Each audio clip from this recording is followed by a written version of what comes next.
الفيديوهات اللي انتوا شفتوها بتاعت مسلم وأروى والكلام ده كله؟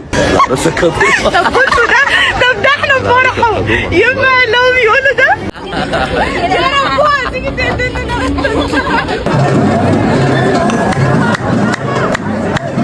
الشخصية بقى الملزقة اللي هي اصلا انت بره سلمتي وماسكة ايده وهو ماسك ايدك يا ترى ايه اللي حصل في فرح مسلم ويارا خلى الدنيا تتقلب بالشكل ده؟ اتهامات وفضايح وفيديوهات نازله نار وردود عنيفه بين يارا زوجة مسلم والبلوجر اروى قاسم، وناس كتير بتسال هو فعلا الطلاق حصل؟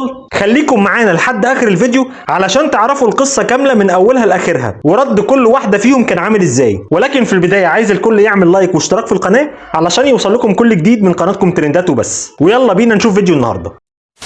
في وسط فرحة يارا ومسلم بحفل زفافهم ظهرت فيديوهات على السوشيال ميديا لمطرب المهرجانات مسلم وهو ماسك ايد البلوجر أروى قاسم، وكانوا قريبين جدا من بعض اثناء التصوير، وده خلى الناس تسأل ايه اللي بيحصل. وبعد الفرح يارا تامر زوجة مسلم خرجت بفيديو على تيك توك وقالت بمنتهى الصراحة مسلم لما بيفرح مش بيركز في كلامه ولا تصرفاته وبيتعامل بتلقائية ومش مبررار، وده هو غلطان وتمادى وما كانش المفروض يعمل كده.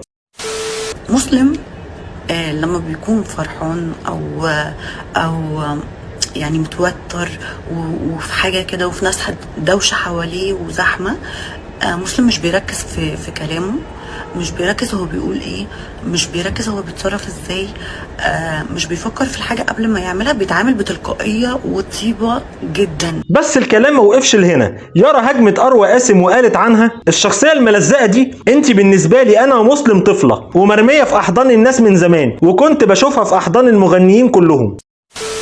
الشخصيه بقى الملزقه اللي هي اصلا انت بره سلمتي وماسكه ايده وهو ماسك ايدك وقدام الصحافه والكلام ده كله، تمام حلوه قوي، ما عنديش مشكله، انت طفله، انت بالنسبه لي او بالنسبه له طفله كده كده.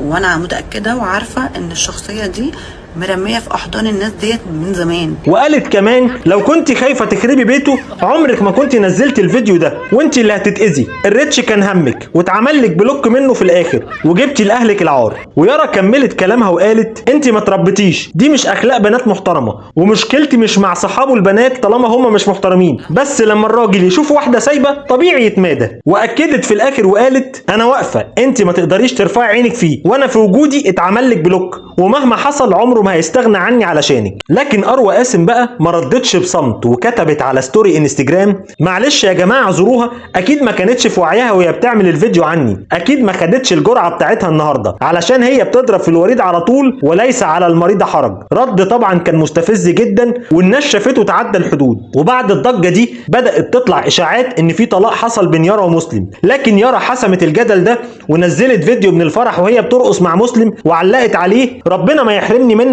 يا نور عيني، انت كل حاجه ليا في الدنيا، ابويا وظهري وسندي. وقالت كمان في ستوري البلوجر دي كانت عايزه تتجوز جوزي، مفكره نفسها حاجه وهي جنبي لا شيء. واكدت في ستوري تانية انا نازله انا وجوزي نعمل لها محضر. ولكن بقى تفتكروا ايه موقف مسلم من كل اللي حصل ده؟ مسلم نزل ستوري على فيسبوك وقال فيه يا احلى يوم في عمري في اشاره لفرحه بيارا، كان بياكد انهم مع بعض وان الجدل ده مش هيأثر عليهم. واضح ان القصه دي مش هتنتهي بسهوله، والناس على السوشيال ميديا متقسمين ما بين مؤيد ومعارض، بس اللي اكيد ان العلاقه بين يارا واروى ولعت وكل واحده فيهم قالت اللي عندها بدون فلتر. ولو حابين بقى نكمل تغطيه للموضوع ده ونشوف ردود الفعل الجديده قولوا لنا في التعليقات، وما تنسوش تعملوا لايك وسبسكرايب للقناه وتفعلوا الجرس علشان توصل لكم كل ترندات المشاهير اول باول في قناتكم ترندات وبس. واشوفكم ان شاء الله في فيديو جديد، سلام.